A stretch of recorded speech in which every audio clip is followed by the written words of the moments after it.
Mesdames et messieurs, bonsoir. Merci d'avoir choisi RTI1 à la une de ce 20h. Le gouvernement dresse sa feuille de route pour l'année 2021 après le séminaire gouvernemental.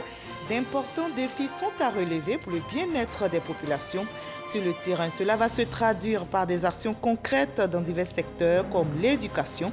Dans ce 20h, nous évoquerons ces actions prioritaires et leur impact.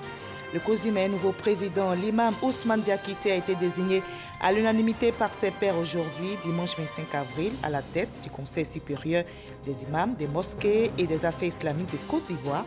Il succède à Cheikh Imam Amadou Traoré, rappelé à Dieu le 13 avril dernier. L'enquête relative à l'attaque de la base militaire de Ndotré dans la commune d'Abobo avance. La gendarmerie nationale vient d'interpeller 12 présumés assaillants. Ils sont soupçonnés d'avoir participé de la nuit du 20 au 21 avril dernier à l'attaque de la base militaire de Ndotré. Ils ont été appréhendés dans la zone de Dabou.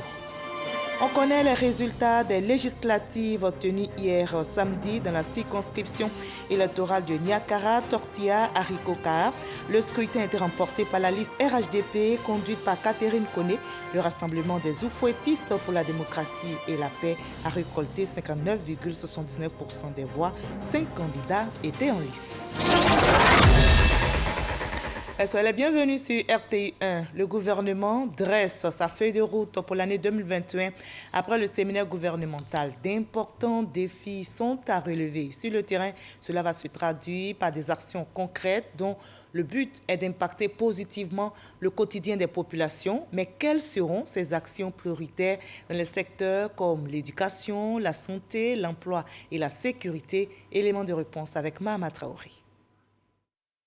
La Côte d'Ivoire de 2030 se prépare maintenant. Le gouvernement de Patrick Achi l'a compris et entend d'ici l'échéance mener chaque année des actions d'envergure dans les secteurs prioritaires. En 2021, celui de la sécurité connaîtra une montée en puissance de la lutte antiterroriste, de même que les actions de protection civile. Nous entendons améliorer le rendement des services de police, mais aussi et surtout déployer davantage les sapeurs-pompiers civils sur toute l'étendue du territoire national. Une des grosses préoccupations aussi, c'est la lutte contre le terrorisme. Les moyens devront être dégagés pour que notre lutte gagne en efficacité.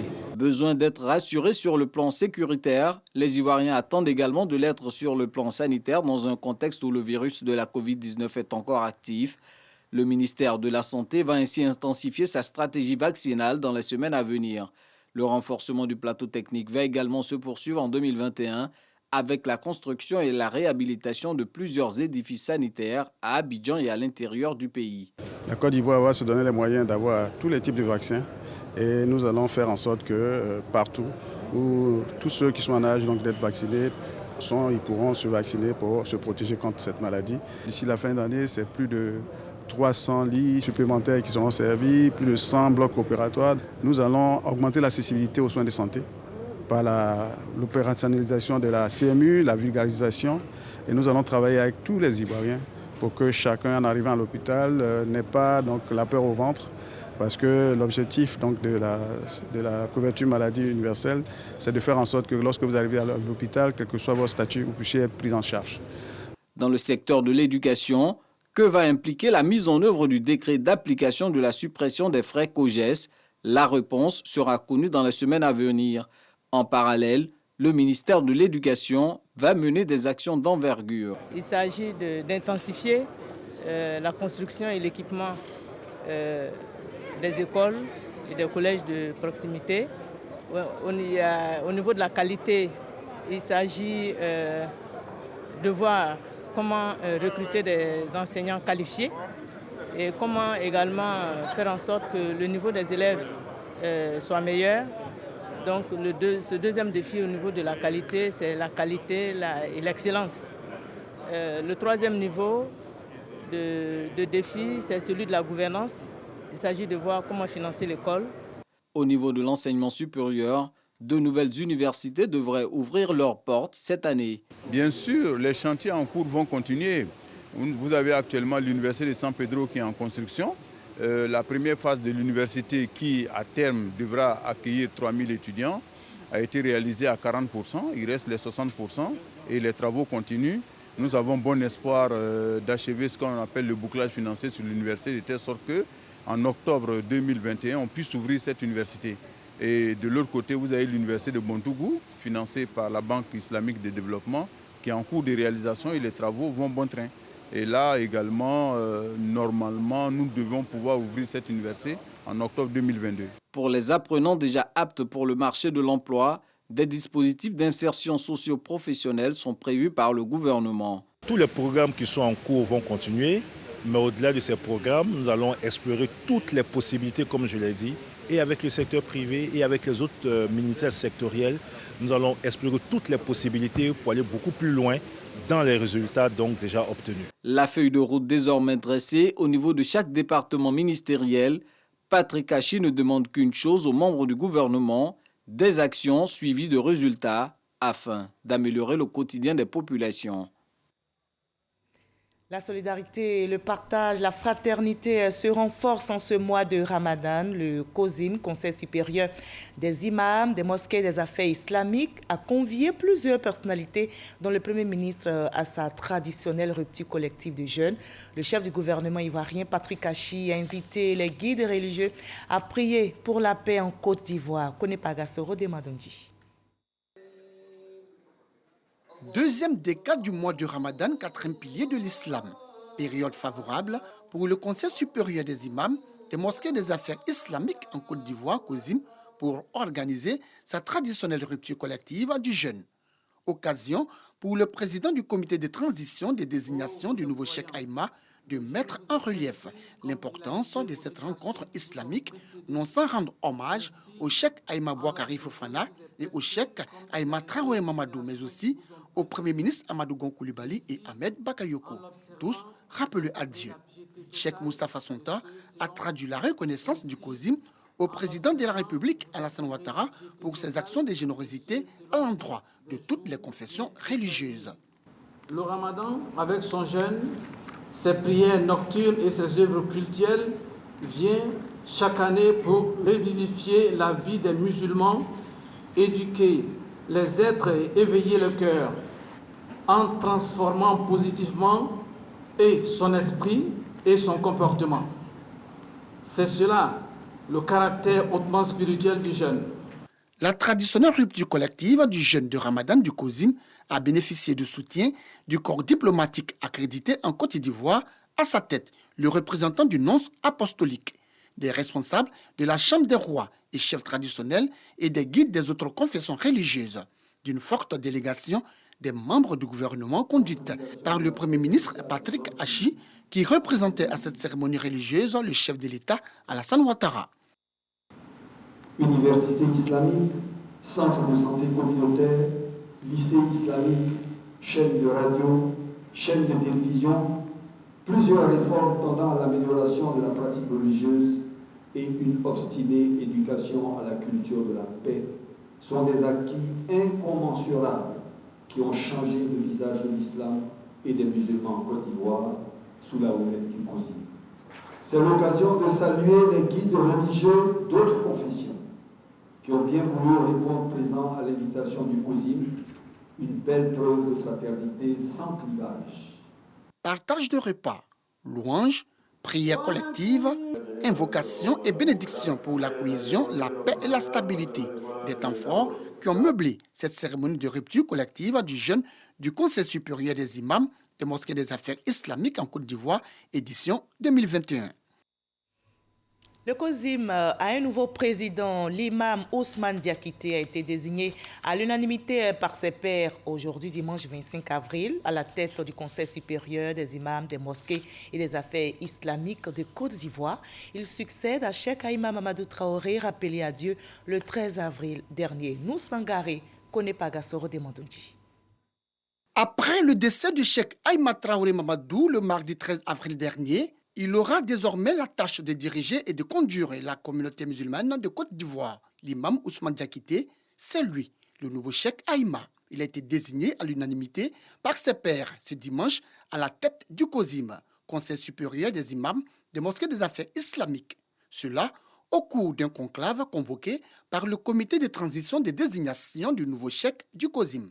Au terme du conclave, c'est l'imam Ousmane Diakité qui a été désigné nouveau Cheikhul Aïmma, président du Conseil supérieur des imams des mosquées et des affaires islamiques en Côte d'Ivoire, guide de la communauté musulmane nationale. Imam de la grande mosquée Arafat de la Riviera Palmeraie, Cheikh Aïmma Ousmane Diakité était le secrétaire exécutif du COSIM. Par cette désignation, il devient le 7e président de cette importante structure islamique, le COSIM. Le Premier ministre ivoirien Patrick Achi a rendu visite hier au cardinal Jean-Pierre Okotoa. Le chef du gouvernement et le numéro 1 de l'Église catholique de Côte d'Ivoire ont passé en revue l'actualité économique et sociale de notre pays. Notez que le chef du gouvernement ivoirien était accompagné des ministres Anne-Désiré Oloto, Danho Poulin et Bruno Koné-Nabagné. Voilà, la toile de la solidarité continue d'être tissée en cette période de Ramadan dans le nord du pays, précisément à Ouangolodougou. Le ministre d'État, ministre de la Défense, Téné Birahima Ouattara, a fait don de plus de 80 tonnes de vivres à la communauté musulmane. Une rupture collective de jeunes a été également initiée pour approfondir le sens du partage, nous rapporte Kader Sogodogo. Ouangolodougou, la ville aux deux frontières. L'islam rime bien avec le quotidien des populations. Des populations qui, justement, en cette période de jeûne du Ramadan, bénéficient de la générosité du ministre d'État, ministre de la Défense, Téné Birahima Ouattara, qui a dépêché le député de la localité les bras chargés de sucre et de riz, 80 tonnes de vivres au total. Partage et solidarité, des vertus chères à tout bon musulman. C'est une tradition pour le président du conseil régional du Djologo, en l'occurrence le ministre d'État, le ministre de la Défense, Téné Birahima Ouattara, à chaque Ramadan de faire parler son cœur envers les populations du département de Ouangolodougou, comme il vient de le faire encore, en offrant des vivres et des non-vivres. En tant que député, vous savez, un député est une courroie de transmission entre le peuple et les décideurs. Je tiens à lui dire merci, qu'il trouve en ces mots l'expression de ma profonde gratitude au nom de l'ensemble de la population du département de Ouangolodougou. Après les dons, au coucher du soleil, le député Traoré Drissa a initié une rupture collective, présidée par le préfet du département, Jean-Pierre Sori. À cette occasion, les guides religieux ont traduit leur reconnaissance et leur gratitude aux donateurs. Ils ont, pour la circonstance, prié pour la paix et la cohésion partout en Côte d'Ivoire. On prend aussi le partage dans la région du Bafing. Le ministre Moussa Sanogo vient d'offrir aux fidèles musulmans 26 tonnes de riz et 14 tonnes de sucre pour leur permettre de traverser aisément ce mois de Ramadan, nous rapporte F. 26 tonnes de riz et 14 tonnes de sucre pour la communauté musulmane de la région du Bafing. C'est un don de Moussa Sanogo, ministre du Budget et du portefeuille de l'État, cadre de la région. Une action de solidarité envers cette communauté en ces temps de Ramadan. C'est une cérémonie qui rentre dans le cadre du partage, de la générosité, qui sont des valeurs fortement recommandées à l'occasion du Ramadan, du carême musulman. Donc c'est une occasion où les musulmans, les uns et les autres, doivent se faire des présents, se faire des bénédictions, dans le sens, comme je l'ai dit, du partage. Les bénéficiaires sont reconnaissants à l'endroit du chef de l'État et du donateur pour leur soutien constant. Ceci est donc une grande bouffée d'oxygène pour nous.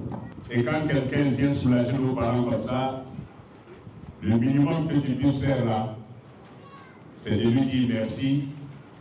Et merci à Allah subhanahu wa ta'ala pour qu'il augmente encore tout ce qu'il est en train de faire, il va faire pour nos parents. Vraiment, aujourd'hui, nous on a la distribution des chefs de l'État pour faire bénédiction. Ce qui nous est fait, vraiment c'est un grand pour nous. C'est un grand pour nous. Vraiment, on est là pour la bénédiction. Les imams là, ils sont là pour la bénédiction. Le Ramadan, 4e pilier de l'islam, se déroule pendant le 9e mois du calendrier musulman. Il sert à la purification spirituelle, à éprouver de la compassion et à grandir spirituellement. Voilà, on partage, on prie et on s'imprègne davantage du Saint-Coran en ce mois de Ramadan. La prière s'accentue donc. La Ligue islamique des prédicateurs en Côte d'Ivoire organisée hier samedi 24 avril à la mosquée Salam du Plateau, la 15e édition du concours sous-régional de la lecture psalmodique du Coran autour de la problématique la justice et la solidarité, gage de paix et de stabilité. 15 candidats venus de 14 pays, dont celui de la Côte d'Ivoire, ont pris part à ce concours. Konepa Gassoro de Madonji. Mosquée Salam du Plateau. Ces candidats du Bénin, du Togo, du Libéria, du Ghana, du Sénégal, du Burkina Faso, du Niger, de la Guinée-Bissau, de la Guinée-Conakry, de la Sierra Leone, du Mali et de la Côte d'Ivoire en pleine lecture du Noble Coran. Nous sommes à la 15e édition du concours sous-régional de la lecture psalmodie du Saint-Coran, initié par la Ligue islamique des prédicateurs en Côte d'Ivoire, l'IPSI, autour de la problématique, la justice et la solidarité, gage de paix et de stabilité.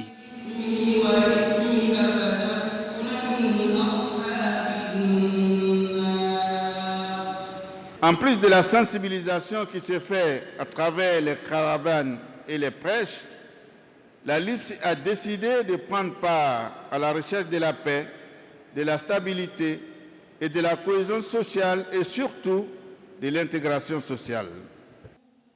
Des candidats jugés par un jury composé d'imams, de prédicateurs, de maîtres et d'enseignants d'écoles confessionnelles islamiques. À l'issue de la compétition, Issoufou Issiak, le candidat du Nigeria, est déclaré vainqueur. Le Niger occupe la 2e place, suivi de la Côte d'Ivoire, 3e. Aujourd'hui, le vainqueur ne sera certainement pas le Sénégal, le Mali, encore moins la Côte d'Ivoire, le Burkina, le Niger, mais le vainqueur sera l'islam, cette noble religion qui transcende la souveraineté des nations. Ce concours sous-régional de la lecture psalmodie du Noble Coran a bénéficié du soutien du Premier ministre Patrick Hachi, parrain de cette 15e édition représenté par l'un de ses plus proches collaborateurs, et du Conseil supérieur des imams des mosquées des affaires islamiques en Côte d'Ivoire. Nous félicitons tous les musulmans et toutes les musulmanes qui ont fait le déplacement ici aujourd'hui dans cette mosquée Salam du Plateau pour magnifier le Coran, respecter le Coran, glorifier Dieu et honorer nos candidats qui sont venus de la sous-région pour ce concours psalmodie du Coran. Les candidats ont été félicités et encouragés par le représentant du Premier ministre, les responsables du COSIM et ceux de la LIPSI, mais aussi par le jury. Ils ont reçu de nombreux présents composés, entre autres, du Saint-Coran, des manuels et ouvrages islamiques et une enveloppe chacun. Des prières et des bénédictions ont mis fin à ce concours psalmodie du Noble Coran.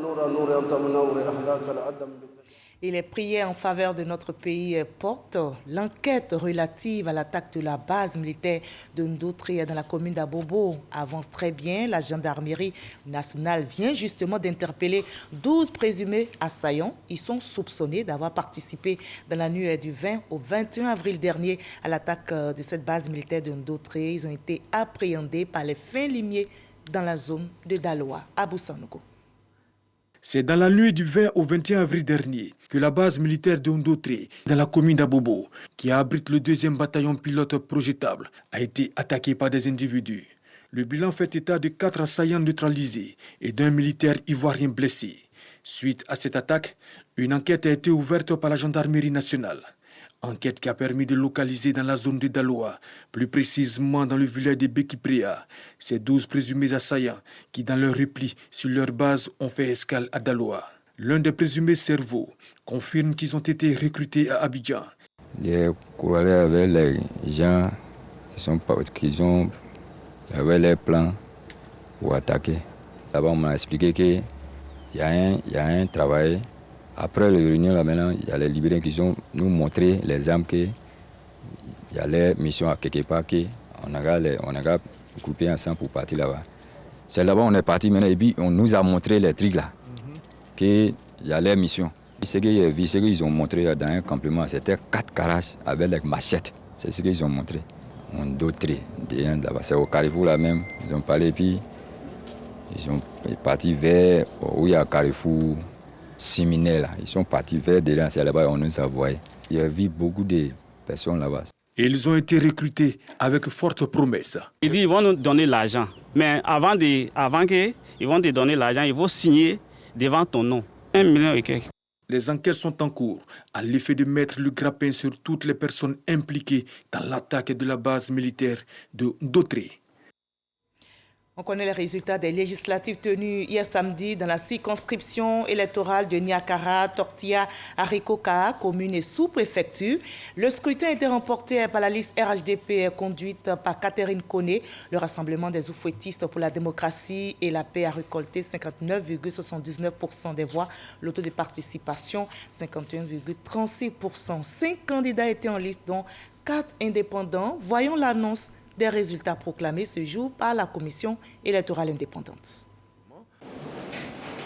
Élection des députés à l'Assemblée nationale, scrutin du 24 avril 2021. Région du Hambol. Circonscription 097. Arikoka, Niakaramandougou et Tortilla, commune et sous-préfecture. Population électorale 20 241. Votants 10 396. Taux de participation 51,36%. Bulletin nul 237, soit 2,28%. Bulletin blanc 170, soit 1,67%. Suffrage exprimé 10 159. Ont obtenu SD Sungari Kone 100, soit 0,98%. EPD Traoré Karidia 1312, soit 12,91%. TKL Touré Chlori Lazare 711, soit 7%. RHDP Kone Catherine 6074, soit 59,79%. Gibes Gibesongi Dacier Kone Séverin 1792, soit 17,64%. Est élu RHDP Kone Catherine 6014, soit 59,79%. Et on ne baisse pas du tout la garde dans la lutte contre la pandémie de Covid-19 qui frappe l'humanité.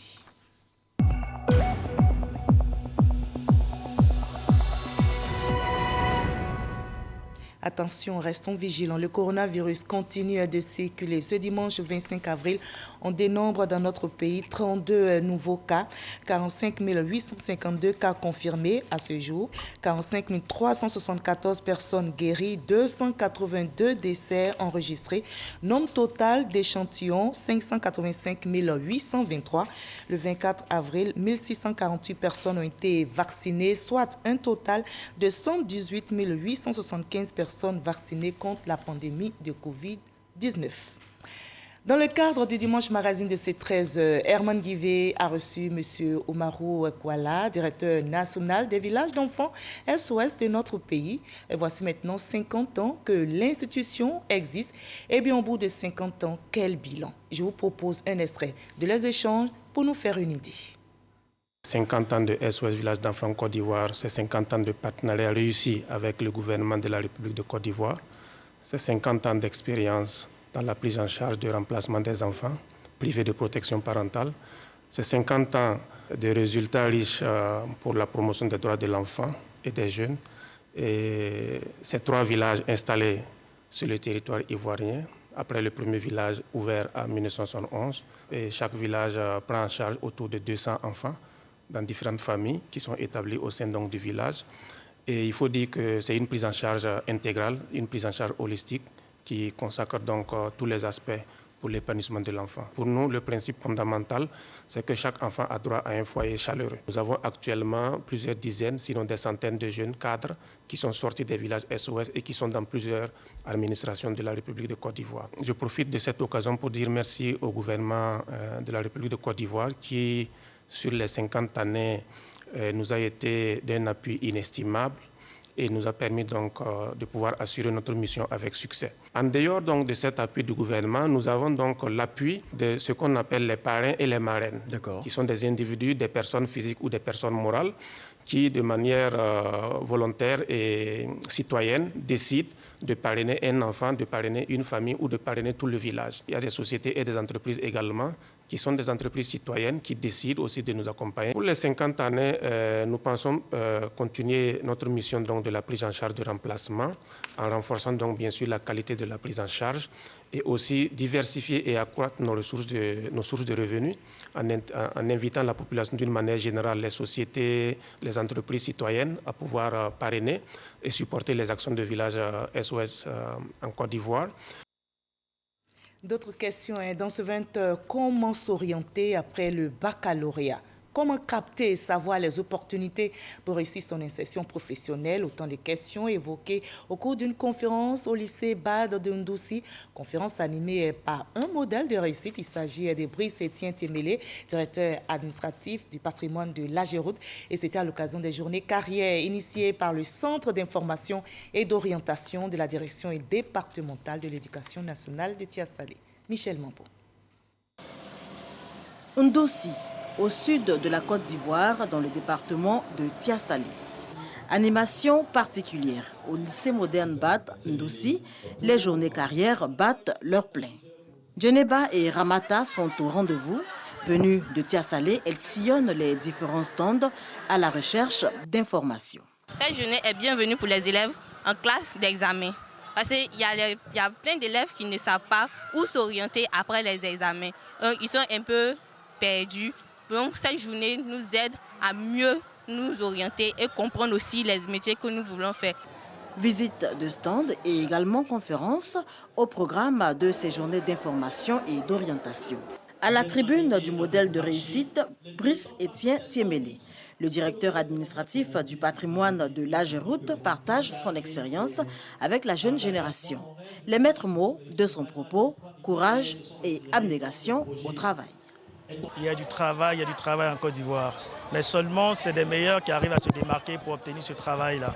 Donc, ce que je leur ai partagé comme expérience, c'est que je suis ici d'une famille modeste.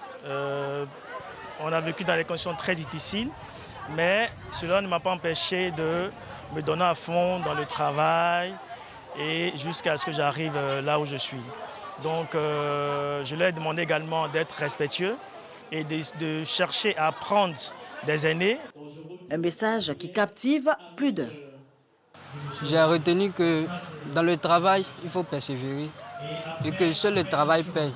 Dans le travail, il faut être respectueux. Et vraiment, c'est un monsieur qui m'a inspiré beaucoup à travers ses dires. Cette plateforme d'échange sur les opportunités de formation après le baccalauréat est à l'initiative du Centre d'information et d'orientation de la direction départementale de l'éducation nationale de Tiasalé.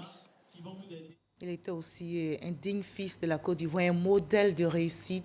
Malheureusement, il est décédé le 10 mars dernier. Il s'agit du Premier ministre Ahmed Bakayoko. Les populations de Tiapoum lui ont rendu un hommage. Un concert a été organisé en la mémoire de l'illustre disparu dans la localité de Tiapoum. Godefroy Okambawa nous rapporte. Plus d'un mois après son décès, Ahmed Bakayoko, toujours dans la mémoire collective, ses actions continuent d'être célébrées à Tiapoum. Le député de la localité honore l'illustre disparu. Il invite la jeunesse à s'approprier les valeurs sociales et professionnelles qui ont marqué sa vie. Ce concert dédié à Ahmed Bakayoko, la construction de Tiapoum est véritablement lancée et que le processus est irréversible. Nous allons vers le développement, nous allons vers le succès et nous avons décidé de remercier le président de la République. Au cours d'un concert, des jeunes, pour la plupart, rendent un hommage à celui qu'ils qualifiaient de repère. Un homme qui faisait de la jeunesse une priorité. L'ex-premier ministre Ahmed Bakayoko est décédé le 10 mars dernier et l'émotion est encore vive à Tiapoum. Et la Côte d'Ivoire n'oublie pas le Premier ministre Ahmed Bakayoko. Je vous propose à présent le reste de l'actualité à l'étranger dans le 7 sur 7. Voyons ce qui a marqué l'actualité internationale cette semaine dans le monde.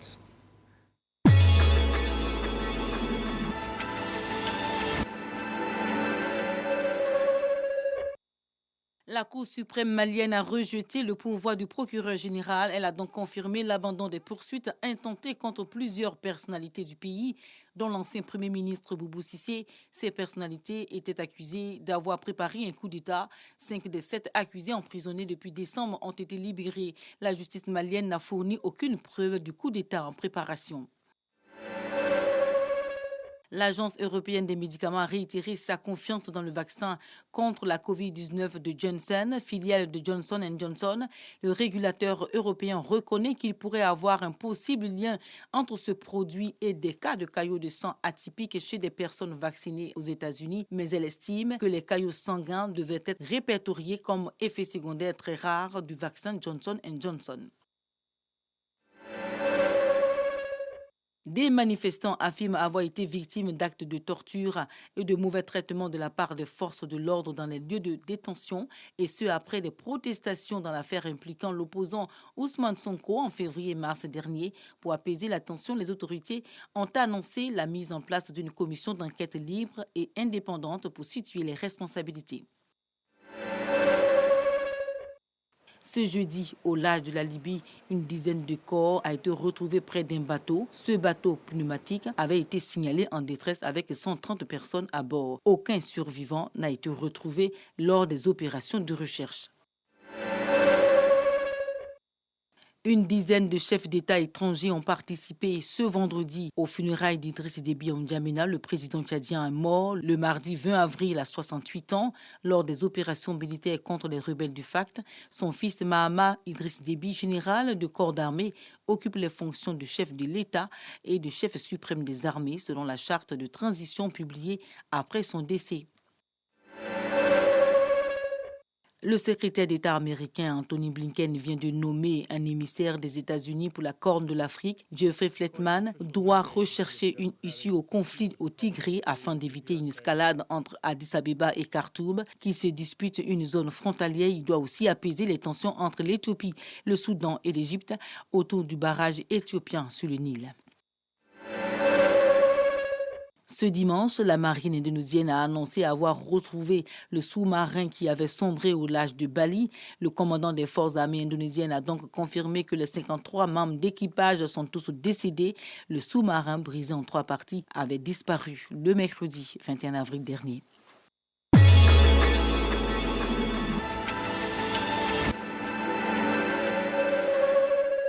Voilà, ainsi va le monde. C'est avec ce commentaire de Gabriel Zani que nous refermons ce journal. L'actualité revient à 23h avec Abdoulaye Koné. Demain 20h, retrouvez Kolo Klubali. Je vous retrouve très bientôt avec le même plaisir. Prenez soin de vous et à très bientôt.